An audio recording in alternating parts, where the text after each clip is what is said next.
Firman Tuhan diambil dari Yakobus 4 ayatnya yang ke-13 sampai dengan pasal 5 ayatnya yang ke-11. Yakobus 4 ayatnya yang ke-13 sampai dengan pasal 5 ayatnya yang ke-11. Jadi sekarang, hai kamu yang berkata, hari ini atau besok kami berangkat ke kota Anu, dan di sana kami akan tinggal setahun dan berdagang serta mendapat untung. Sedang kamu tidak tahu apa arti yang akan terjadi besok. Apakah arti hidupmu? Hidupmu itu sama seperti uap yang sebentar saja kelihatan lalu lenyap. Sebenarnya kamu harus berkata, jika Tuhan menghendakinya, kami akan hidup dan berbuat ini dan itu. Tetapi sekarang kamu memegahkan diri dalam congkakmu, dan semua kemegahan yang demikian adalah salah. Jadi jika seorang tahu bagaimana ia harus berbuat baik tetapi tidak melakukannya, ia berdosa. Jadi sekarang, hai kamu orang-orang kaya, menangislah dan merataplah atas segala yang akan menimpa kamu. Kekayaanmu sudah busuk dan pakaianmu telah dimakan ngengat. Emas dan perakmu sudah berkarat, dan karatnya akan menjadi kesaksian terhadap kamu dan akan memakan dagingmu seperti api. Kamu telah mengumpulkan harta pada hari-hari yang sedang berakhir. Sesungguhnya telah terdengar teriakan besar, karena upah yang kamu tahan dari buruh yang telah menuai hasil ladangmu, dan telah sampai ke telinga Tuhan semesta alam keluhan mereka yang menyabit panenmu. Dalam kemewahan kamu telah hidup dan berfoya-foya di bumi. Kamu telah memuaskan hatimu sama seperti pada hari penyembelihan. Kamu telah menghukum, bahkan membunuh orang yang benar dan tidak dapat melawan kamu. Karena itu saudara-saudara, bersabarlah sampai kepada kedatangan Tuhan.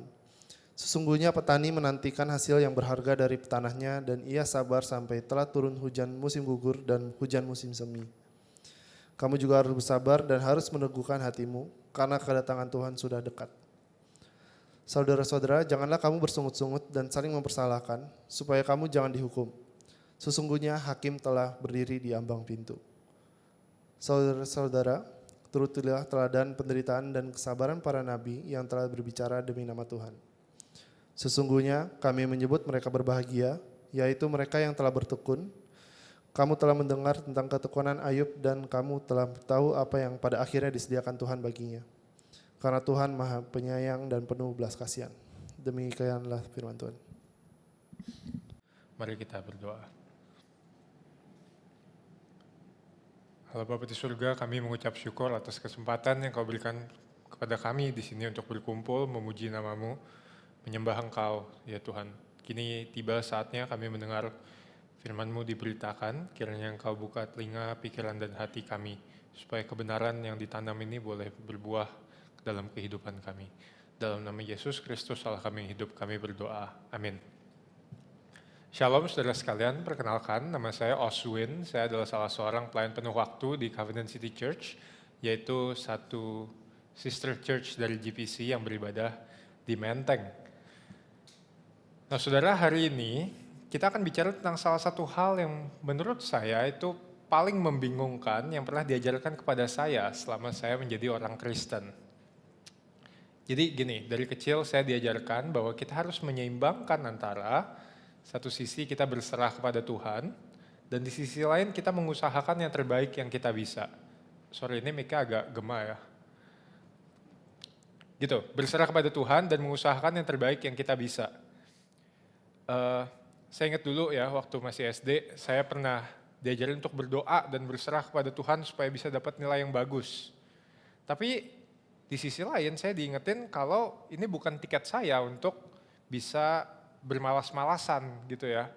Selalu dibilang berdoa tapi juga harus belajar dengan giat.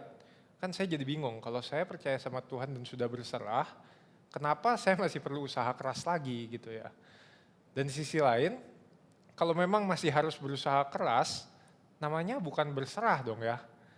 Itu jadi satu ketegangan yang bikin saya bingung, setidaknya waktu saya masih kecil itu.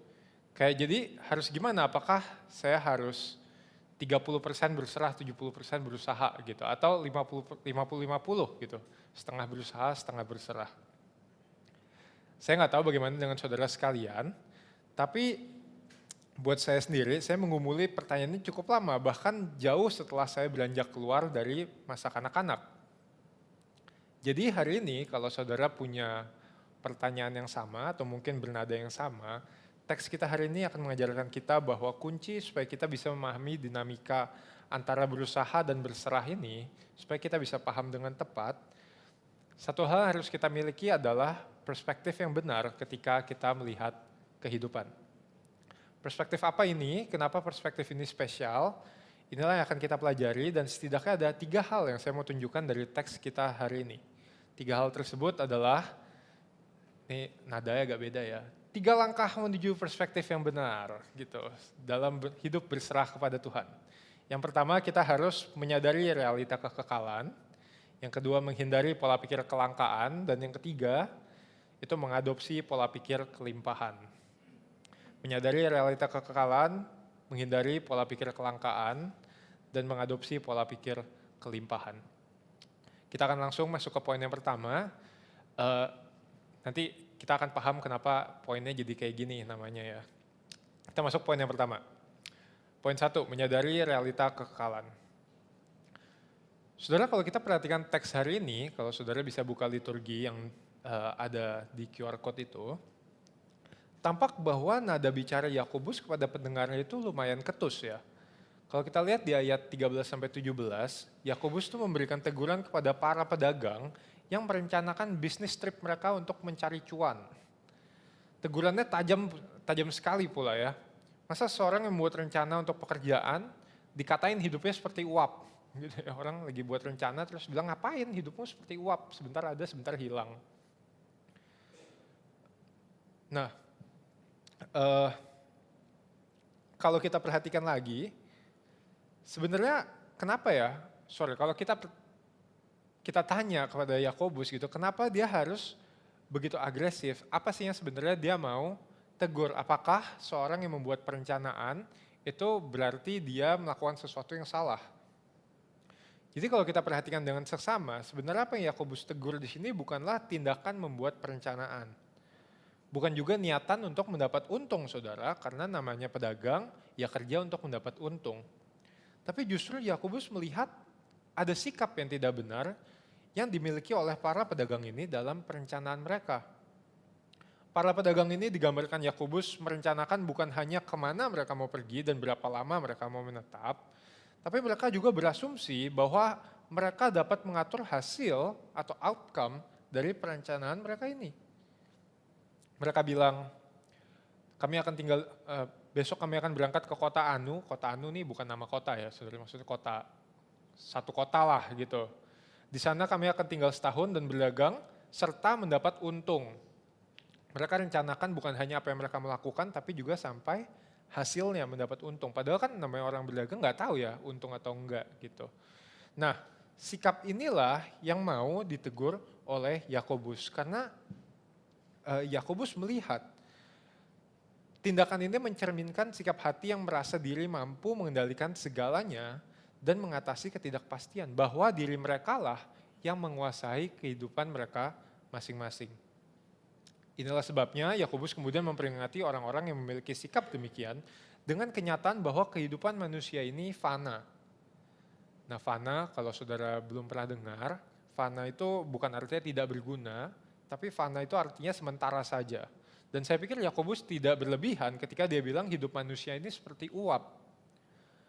Karena memang selain hidup kita relatif pendek dibandingkan peradaban manusia gitu ya secara umum, tapi kita juga tidak pernah tahu kapan hidup kita akan berakhir. Jangankan tentang hari esok, 1 jam ke depan pun kita tidak tahu apa yang akan terjadi dengan diri kita. Nah, saudara, kegagalan untuk menyadari kefanaan hidup akan membuat manusia menjadi congkak dan buta terhadap satu realita yang lebih penting. Bahwa ada kuasa yang lebih besar yang menguasai bukan hanya hal-hal di dunia ini, tapi juga kehidupan dari setiap kita. Inilah sebabnya Yakobus kemudian memberikan saran. Kalau kita mau planning, kita lakukan dengan mengatakan jika Tuhan menghendakinya. Nah, ini lagi-lagi bukan sebuah nasihat ABC yang harus kita tiru secara preskriptif gitu ya saudara. Karena Yakobus bukan cuma bicara soal menambah kata-kata dalam kalimat ucapan kita, Tapi ini bicara soal sikap hati yang menyadari bahwa setiap kita hidup hanya karena belas kasih Tuhan. Maksud saya kita hidup dalam belas kasih Tuhan itu, Tuhan bisa kapan saja mencabut nyawa setiap kita, saudara. Alasan kita masih hidup cuma karena Tuhan belum cabut saja. Jadi, kalau Tuhan mau melakukan sesuatu kepada kita itu tidak bisa melakukan apa-apa. Inilah sikap yang Yakobus mau promosikan kepada orang-orang percaya. Ketika kita mau melakukan planning, ketika kita mau melakukan sesuatu, kita harus melakukannya dengan kesadaran bahwa apapun yang bisa kita lakukan, itu semua hanya karena Tuhan. Hanya karena Tuhan mengizinkan. Nah, kesadaran akan realita ini adalah batu fondasi pertama kita untuk membangun perspektif terhadap kehidupan. Inilah realita yang Tuhan singkapkan kepada kita melalui firman-Nya, yang tanpanya kita tidak akan bisa mengerti. Dan saya pikir jarang bagi kita warga Indonesia untuk menyadari hal ini, karena dalam segala ragam kepercayaan yang hadir di Indonesia, sangat lazim bagi kita untuk berasumsi kalau memang setelah kehidupan ini ada kehidupan lagi. Atau ada sesuatu yang lebih besar daripada kehidupan yang kita jalani. Kita lihat ada berbagai agama yang berusaha menjelaskan hal ini, dan misalnya kekristenan percaya setelah kehidupan ada hidup yang kekal. Nah, saudara, tapi pada kenyataannya sebenarnya realita yang lebih besar daripada kehidupan ini tidak akan pernah bisa kita ketahui kalau memang Tuhan tidak pernah campur tangan untuk memberitahunya kepada kita. Kenapa? Lagi-lagi karena kita manusia yang terbatas. Saya ambil ilustrasi, saudara tahu film Tangled ya? Yang perempuan rambutnya emas sangat panjang itu. Jadi ini adalah sebuah film Disney yang saya masuk ke intinya saja ya. Rapunzel ini ada satu tokoh namanya Rapunzel, dia adalah tokoh utama dari film ini dan dia diculik ketika dia masih bayi. Dia kemudian dikurung di satu menara dan dibesarkan oleh seorang penyihir gitu. Karena rambutnya Rapunzel ini punya kekuatan ajaib, yaitu bisa membuat si penyihir ini semakin muda setiap harinya. Nah, selama belasan tahun Rapunzel dikurung di menara ini, tidak boleh keluar, dan selalu diajari bahwa dunia di luar menara itu jahat dan berbahaya. Tapi setiap sekali setahun, Rapunzel menengok keluar jendela dan melihat di satu malam setiap tahun, dia melihat ada banyak cahaya yang berterbangan di langit. Dan itu adalah penampakan yang indah buat dia, walaupun dia tidak tahu cahaya itu apa. Singkat cerita, satu hari kemudian menara Rapunzel ini diinfiltrasi, dimasuki oleh seorang pencuri yang sedang dikejar oleh, saya nggak tahu sebutnya polisi kali ya, yang lagi dikejar lah gitu. Terus dia coba lihat ada menara, dia bersembunyi di situ. Dan terkejutnya Rapunzel pertama kali melihat orang dari luar. Orang ini mengajak Rapunzel keluar dari menaranya sehingga dia dipertunjukkan oleh berbagai banyak hal. Salah satu hal yang dipertunjukkan kepadanya adalah cahaya-cahaya yang berterbangan sekali setahun itu. Ternyata cahaya-cahaya itu adalah lampion. Itu adalah lampion yang diterbangkan oleh orang tua Rapunzel setiap tahunnya di hari ulang tahunnya, dengan harapan Rapunzel bisa melihat cahaya itu dan kemudian pulang ke rumahnya. Nah, setelah dia tahu, oh ternyata ini adalah lampion buatan manusia, bisa diterbangin. Ada penyingkapan lainnya gitu. Ternyata Rapunzel menemukan dia adalah putri dari kerajaan tempat dia tinggal. Jadi dia adalah anak dari raja dan ratu. Dia bukanlah seorang anak kecil yang seharusnya dikurung di menara yang tersembunyi itu, tapi dia adalah seorang yang seharusnya tinggal di istana. Nah, saudara, tanpa adanya si buron ini yang datang membawa Rapunzel keluar atau memberitahu dia tentang dunia luar, Rapunzel akan terus berpikir bahwa dunia hanya sebatas jendela menaranya saja. Dia tidak akan pernah tahu bahwa di luar sana ada dunia yang besar dan baik, dan bahkan dia tidak akan pernah tahu siapa identitas dia sesungguhnya. Begitu juga dengan manusia ya saudara. Tanpa wahyu dari Tuhan, manusia akan terus berpikir bahwa dunia ini hanya sebatas kehidupan di bumi saja. Jadi satu-satunya alasan kita bisa tahu bahwa di luar sana, setelah kehidupan yang kita jalani akan ada sesuatu yang lebih besar. Itu hanya karena Tuhan telah menyingkapkannya kepada kita. Nah, tapi sayangnya saudara, walaupun Tuhan sudah memberikan kita wahyu tentang realita yang lebih besar ini, lebih sering daripada tidak, setidaknya buat saya lupa akan realita ini. Saya lebih sering hidup hanya memikirkan apa yang ada di depan mata saya, dan saya tidak memikirkan hal-hal yang berkaitan dengan kekekalan. Jangankan bicara soal pekerjaan yang berhubungan dengan kekekalan gitu. Ketika saya melakukan pelayanan pun, tidak jarang saya lupa memikirkan hal-hal kekekalan. Alih-alih memikirkan apakah khotbah yang saya tulis akan menyampaikan Injil kepada setidaknya satu orang lagi yang belum pernah dengar, saya malah lebih pusing mikirin apakah orang-orang akan pikir khotbahnya bagus atau enggak. Alih-alih menggunakan semua waktu dan tenaga saya untuk memuliakan Tuhan, baik dengan membangun diri saya sendiri maupun dengan melakukan pekerjaan saya sebaik mungkin, yang saya lakukan malahan rebahan atau scroll Instagram ketika saya punya waktu senggang. Saya nggak tahu bagaimana dengan saudara dan seberapa sering saudara memikirkan dampak kekal yang saudara bisa buat dalam kehidupan sehari-hari saudara. Tapi yang saya tahu persis, Tuhan mau kita memikirkan hal ini baik-baik. Kalau kita lihat di ayat 17, di situ ada satu peringatan yang buat saya jadi takut gitu ya. Karena dibilang, jika seorang tahu bagaimana ia harus berbuat baik dalam konteks ini, yaitu memperhatikan dan menghidupi kenyataan bahwa realita kita tidak sebatas hidup kita, melainkan ada realita kekekalan, dan ia tidak melakukannya, yaitu tidak berusaha mengingatkan diri sendiri terus-menerus, ia berdosa. Ia berdosa. Kenapa serius banget ya saudara? Kenapa kok nggak ingat aja tentang realita ini bisa dibilang berdosa? Padahal ini kan bukan satu tindakan menyakiti orang misalnya gitu. Ini bukan satu tindakan menipu. Kenapa cuma lupa bisa disebut sebagai tindakan yang berdosa, sebagai satu perbuatan dosa gitu ya? Jawabannya karena dampaknya sangat besar, saudara. Jadi kalau kita hidup tanpa menyadari realita kekekalan, kita akan jatuh pada hidup dengan pola pikir kelangkaan. Inilah yang mau saya jelaskan di poin yang kedua. Mari kita masuk poin yang kedua. Nah saudara, sebelum kita masuk ke dalam teks yang berikutnya ini, saya mau sentuh sedikit tentang pola pikir kelangkaan. Saudara, apa yang muncul di pikiran saudara ketika saya sebut pola pikir kelangkaan? Atau dalam bahasa Inggrisnya, scarcity mindset. Jadi pola pikir kelangkaan ini adalah pikiran yang percaya bahwa segala sumber daya di dunia ini itu terbatas. Sehingga jika ada orang yang mendapat lebih banyak, saya akan mendapat lebih sedikit. Logikanya ngerti ya saudara?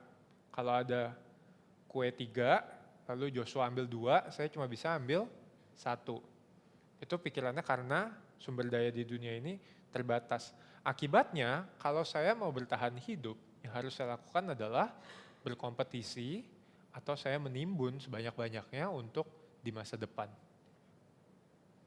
Ini pola pikir kelangkaan. Orang-orang yang punya pola pikir ini akan menjadi kompetitif, serakah, dan khawatir akan keberlangsungan hidupnya. Dan saudara, dunia masa kini umumnya menyodorkan pola pikir ini kepada kita. Gagasan-gagasan seperti kita harus jadi nomor 1, atau tidak cukup saya untung, orang lain harus rugi. Dan gagasan-gagasan lainnya yang umum saya temukan di luar sana. Tentu saya tidak sedang berkata bahwa semua orang non-Kristen punya pola pikir ini. Tapi yang jelas kita bisa lihat di Alkitab bahwa pola pikir ini muncul ketika manusia mulai berfokus hanya kepada dirinya sendiri. Ketika manusia ada di Taman Eden, Tuhan bilang bahwa mereka bisa makan apa saja yang ada. Tinggal petik di pohon, mereka bisa makan. Mereka hidup dalam kelimpahan. Tapi ular menghasut mereka. Ular bilang ada sumber daya yang Tuhan gatekeep, yang Tuhan jaga supaya mereka nggak boleh punya. Yaitu apa? Pengetahuan tentang yang baik dan yang jahat. Akhirnya setelah dihasut ular, manusia ini mencuri pengetahuan yang baik dan yang jahat ini. Dan setelah itu, dosalah yang kemudian membudidayakan pola pikir ini. Sehingga secara turun-temurun, peradaban manusia hidup dengan pola pikir yang serupa. Saling rampas tanah, saling berperang satu sama lain. Itu semua dilakukan atas nama bertahan hidup. Ini sama sekali tidak sesuai dengan bagaimana Tuhan menciptakan manusia. Karena Tuhan menciptakan manusia untuk hidup dalam kelimpahan bersama dengan Dia. Nah, tapi satu hal menarik yang saya mau highlight dari pola pikir ini, saudara, karena ketika kita pikir, setidaknya saya pertama kali mikir pola pikir kelangkaan, saya langsung kebayang mungkin orang-orang yang punya pola pikir ini biasanya adalah orang-orang yang susah ya, yang hidupnya mungkin nggak punya, makanya dia selalu mikir, oh ya harus mengambil sebanyak mungkin supaya bisa bertahan di masa yang tidak ada jaminannya. Tapi setelah saya perhatikan, saya pikir-pikir lagi, kelihatannya malah justru bukan orang-orang yang hidupnya sederhana yang punya pola pikir ini. Gitu. Saya pikir malah sangat banyak orang-orang yang kaya menurut dunia hidup dengan pola pikir kelangkaan ini. Kenapa bisa begitu? Jelas karena prinsip dari pola pikir ini adalah untuk meminimalisir pengeluaran sembari memaksimalkan pendapatan sehingga kekayaan itu bisa ditimbun. Nah ini kan apa yang diajarkan oleh semua orang-orang yang kaya di luar sana ya. Mereka bikin kelas, bikin apa, supaya bisa cepat kaya, supaya punya banyak uang. Kayak gitu. Lagi-lagi saya tidak sedang bilang bahwa semua orang kaya punya pola pikir ini. Gitu. Tapi saya cukup yakin ketika Alkitab berkata bahwa kekayaan seringkali menjadi halangan dalam menjadi murid Kristus. Saya percaya bukan kekayaan itu sendiri yang menjadi halangannya, melainkan pola pikir ini yang ada di balik dari kekayaan. Coba kita perhatikan sekarang teks kita ya saudara. Kita perhatikan teguran Yakobus kepada orang-orang kaya di sini. Di pasal 5 ayat 1 sampai 6.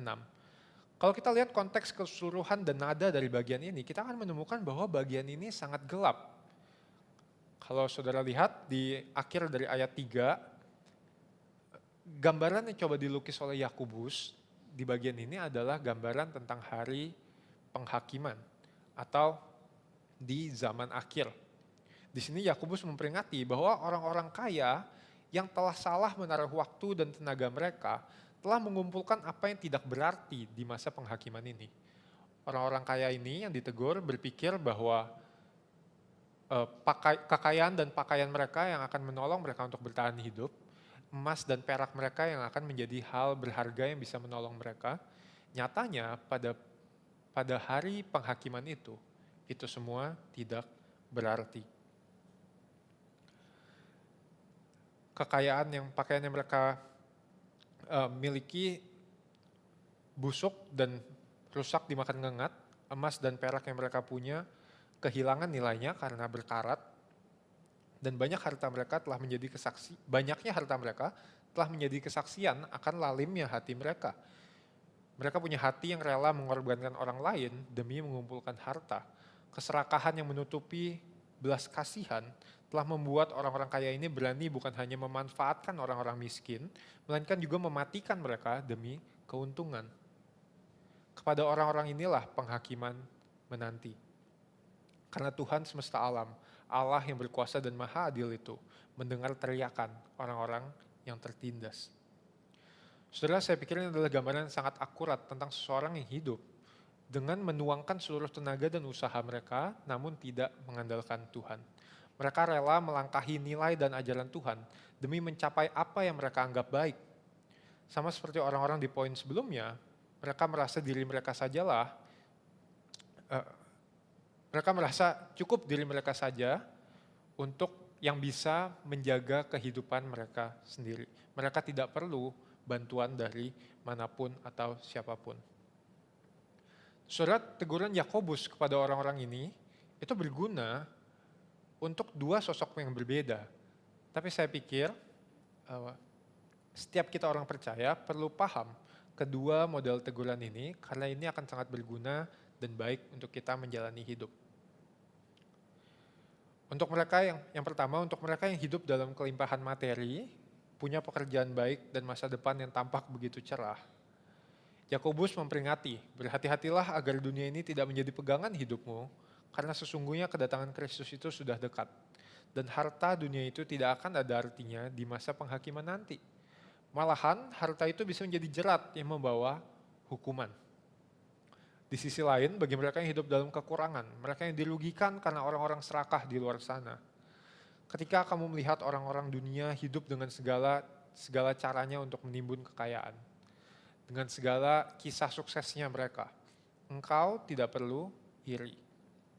Memang kehidupan mereka di dunia tampak nikmat dan menyenangkan, tapi seorang yang hidup demikian bukan hanya selalu dikejar oleh kekhawatiran, tapi juga dinantikan oleh penghakiman Allah. Inilah juga alasan kenapa ketika kamu mengalami kerugian akibat keserakahan orang-orang ini, kamu tidak perlu meratapi hidup. Tuhan Yesus berjanji kepada kita bahwa pada akhirnya bertekun dalam penderitaan ini adalah sepadan. Kenapa bisa? Kenapa Tuhan Yesus bisa bilang bertekun dalam penderitaan ini sepadan? Kita akan lihat di poin yang terakhir, saudara. Jadi di poin yang ketiga tentang mengadopsi pola pikir kelimpahan, pola pikir ini adalah pola pikir yang berkebalikan dengan pola pikir kelangkaan, atau umumnya disebut abundance mindset, pola pikir kelimpahan. Pola pikir kelimpahan percaya bahwa ada cukup sumber daya untuk semua orang. Sehingga jika saya sudah mendapat cukup untuk memenuhi kebutuhan saya bisa berbagi dengan orang lain yang masih membutuhkan. Akibatnya, orang-orang dengan pola pikir ini akan saling mendukung dan membangun satu sama lain. Saya pikir ini adalah pola pikir yang sebenarnya ditawarkan oleh Allah Bapa, baik ketika manusia ada di Taman Eden, maupun ketika Allah telah membuat perjanjian untuk menyelamatkan manusia. Karena kalau kita lihat di zaman perjanjian lama sekalipun, saudara ingat ketika bangsa Israel hidup di padang gurun, dan mereka makan mana yang Tuhan sediakan. Mana itu seperti satu bahan yang kita juga nggak tahu itu apa ya, saudara. Karena dalam bahasa Ibrani, mana itu artinya itu, sesuatu. Gitu. Jadi nggak ada artinya gitu. Itu sesuatu yang mereka juga nggak tahu, seperti embun disebutnya. Dan itu bisa mereka olah menjadi satu makanan. Nah kalau saudara ingat ceritanya, setiap pagi Tuhan berikan bahan makanan ini, dan mereka bisa makan untuk 1 hari. Ada orang yang punya ide gitu, wah ini Tuhan gak usah banyak-banyak kasihnya, aku simpen aja sisanya. Apa yang terjadi, saudara? Makanannya rusak gitu. Tuhan gak mau orang Israel menyimpan berlebihan apa yang sudah Tuhan sediakan. Kenapa? Apa karena Tuhan pelit? Bukan ya, saudara. Karena Tuhan mau mereka bukan hanya tahu, tapi juga percaya dan menghidupi bahwa Tuhanlah yang menyediakan dalam kelimpahan. Yang perlu mereka lakukan bukan membuat strategi bagaimana mana ini bisa dipakai sepanjang selama mungkin, tapi yang perlu mereka lakukan adalah berserah kepada Tuhan dan jangan bergantung kepada akal mereka sendiri. Nah kalau tadi kita lihat buah dari seorang yang punya pola pikir kelangkaan adalah keserakahan, pada bagian berikutnya ini kita akan lihat buah dari pola pikir kelimpahan adalah orang menjadi sabar. Ini menarik sekali, saudara ya. Kita akan lihat di ayat 7-11. Saudara, ketika saya baca sekilas, saya merasa bagian ini perlahan menjadi semakin terang. Setelah sebelumnya kita bahas tentang, Yakobus bahas tentang akhir zaman gitu ya. Tapi anehnya, saya justru menemukan gambaran-gambaran yang tampak tidak menyenangkan di bagian yang seharusnya jadi resolusi ini, yang seharusnya jadi jawaban. Kenapa? Coba ya kita perhatikan. Pertama, saya mau ajak saudara lihat di ayat 7-11, ada berapa kata sabar? Yang saya hitung, ada 4. Nah ketika kita berpikir tentang sabar, mungkin gambaran yang muncul tuh seorang yang kalem, yang tidak pemarah, damai sejahtera, Saya mau ledekin Ko Davin, saya mau bilang kayak Ko Davin gitu ya, tapi nggak ada orangnya. Tapi intinya gitu, kebayang orang yang kalem, tenang, damai gitu ya. Jadi kalau dengar kata sabar tuh rasanya adem gitu. Tapi kalau kita perhatikan sebenarnya, kapan sih sebenarnya ketika kita perlu sabar? Apakah dalam masa-masa tenang, damai, sejahtera, dan bahagia? Enggak ya. Orang yang harus sabar itu justru sedang ada di posisi yang tidak nyaman. Orang yang harus sabar itu biasanya adalah orang-orang yang harus menahan diri. Orang yang tersakiti, orang yang diperlakukan tidak adil. Orang yang menunggu dalam ketidakpastian. Disitulah kita baru bisa bersabar. Kalau dalam keadaan tenang-tenang dan bahagia, ya kita nggak perlu bersabar, toh kita bisa menikmati gitu ya. Jadi aneh sekali menurut saya ketika digambarkan orang-orang yang tampaknya kehidupannya diperkenan oleh Tuhan, yang disebut berbahagia, malah hidupnya dipenuhi dengan momen-momen untuk bersabar. Dan bukan hanya berhenti sampai di sabar aja, ya saudara. Kita lihat di ayat 10-11, teladan apa yang harus diikuti di sana? Teladan penderitaan. Teladan penderitaan dan kesabaran para nabi. Di ayat 11 dibilang pula, kita perlu ikuti ketekunan Ayub. Ayub saudara ya, Ayub yang ditinggal istrinya yang anak-anaknya mati itu. Ayub yang semua hartanya hilang. Jadi ketika digambarkan orang yang hidupnya bahagia, saya kelewatan, di ayat 10 juga dibilang para nabi yang telah bicara demi nama Allah, yang kalau kita tahu nabi tugasnya adalah bicara atas nama Allah. Nah, apa yang mereka dapat setelah mereka melakukan apa yang Tuhan perintahkan? Mereka malah mendapat penderitaan dan disuruh sabar, gitu. Nah, kenapa kok seakan Yakobus bilang kalau kamu ikuti apa yang Tuhan suruh, nanti kamu akan menderita dan harus sabar?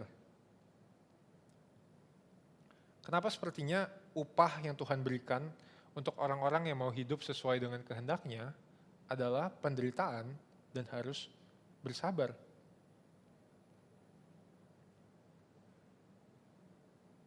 Saudara, Yakobus menggambarkan orang yang sabar ini menjadi bagian dari kehidupan yang diperkenan oleh Allah. Kenapa saya bilang orang-orang yang menjalani hidup yang tampak menderita ini malahan menjadi gambaran dari orang-orang yang hidup dengan pola pikir kelimpahan? Jawabannya adalah karena semua hal yang dituliskan di bagian ini disertai dengan satu kesamaan, yaitu bahwa mereka semua mengandalkan Tuhan baik untuk mencukupan kebutuhan mereka, baik untuk pembalasan kepada orang yang menyakiti mereka, dan terlebih penting lagi sebagai sumber kekuatan mereka.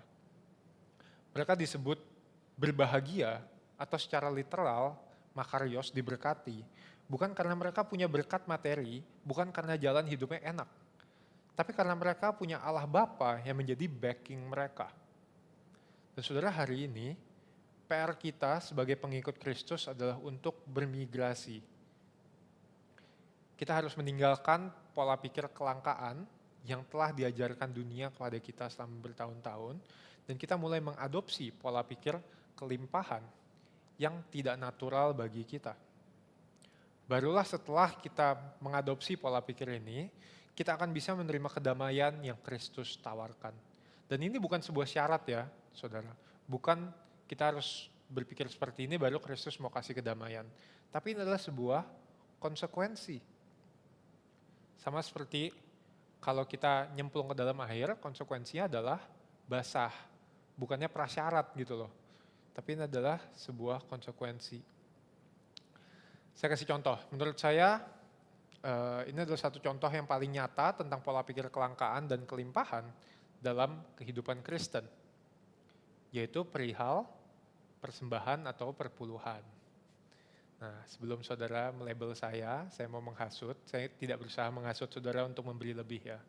Jadi mohon didengar dulu penjelasan saya. Saudara, ketika saya tumbuh besar, saya dididik oleh orang tua cindo gitu ya, yang sangat perhitungan dengan uang. Nah, mereka nggak pelit sama saya, puji Tuhan ya.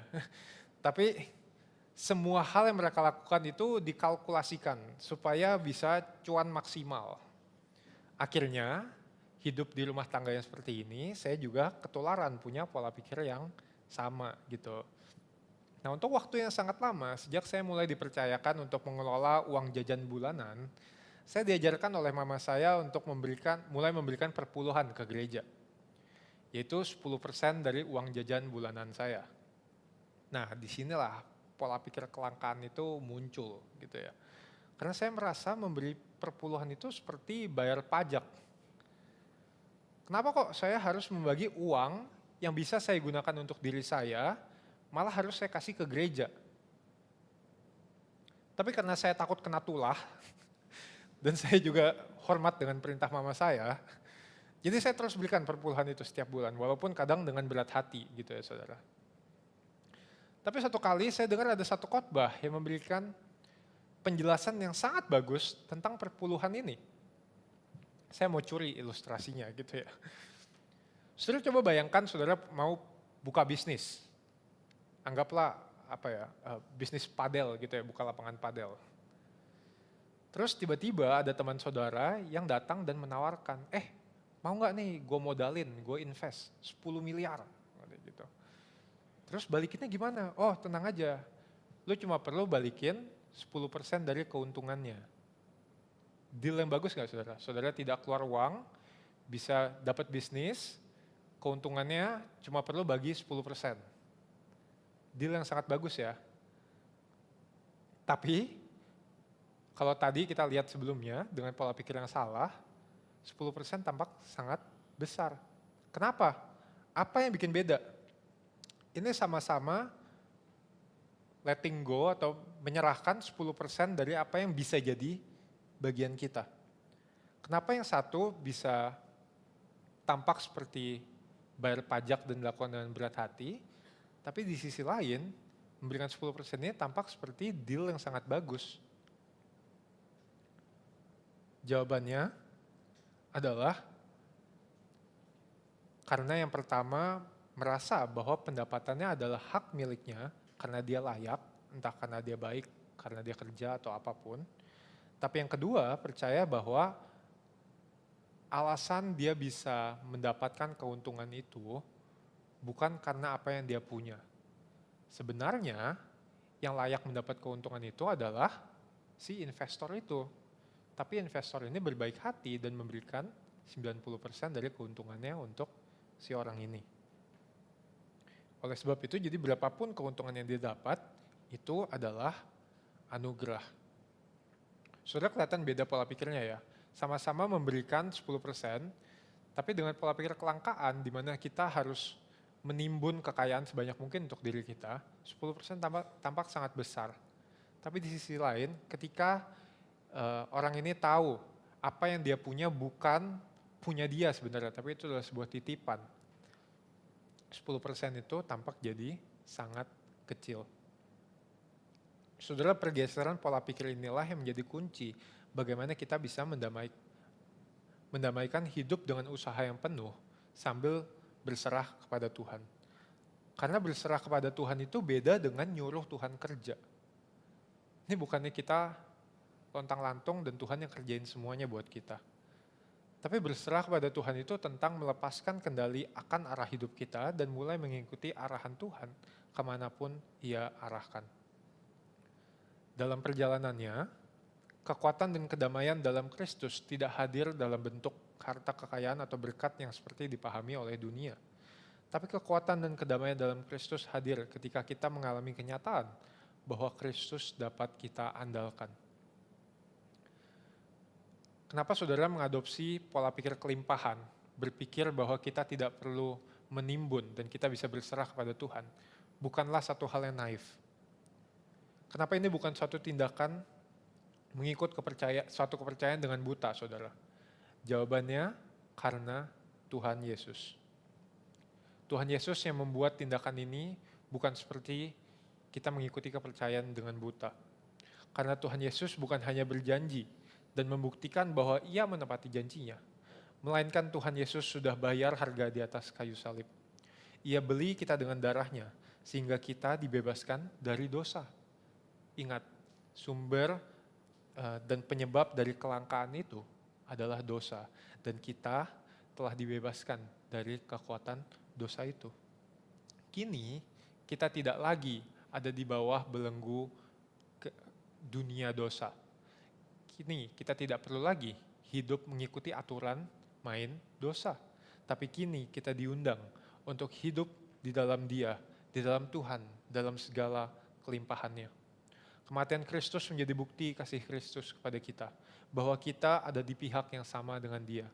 Kebangkitannya menjadi landasan kenapa kita bisa percaya kepadanya, bahwa Dia adalah Allah yang Maha Kuasa yang mampu mencukupkan. Dan persekutuan dengan Kristus menjadi sumber kekuatan, kedamaian, dan sukacita kita selama kita hidup di bumi maupun nanti di surga. Maukah saudara engkau mengalami sukacita ini? Terimalah tawaran Kristus ini. Percayalah bahwa Dia ada di pihak kita dan Ia mampu mencukupi segala kebutuhan kita. Inilah landasan kita melakukan yang terbaik dalam kehidupan kita. Bahwa segalanya merupakan pemberian Kristus dan kita hanyalah hamba yang mengelola. Hiduplah dalam kelimpahan yang Kristus berikan kepada kita tanpa prasyarat itu. Mari kita berdoa. Allah Bapa di surga, sungguh besar kasih-Mu sehingga Engkau memberikan bukan hanya menahan hukuman yang seharusnya layak kami terima, tapi Engkau juga memberikan anugerah yang tidak layak kami terima. Bukan hanya Engkau menyelamatkan kami dari kematian, tapi Engkau memberikan kami hidup yang berkelimpahan. Ajar kami untuk punya pola pikir ini Tuhan, untuk selalu bergantung kepada-Mu, tidak mengandalkan akal pikiran kami, melainkan mengandalkan pencukupan daripada-Mu. Dalam nama Yesus Kristus kami berdoa. Amin.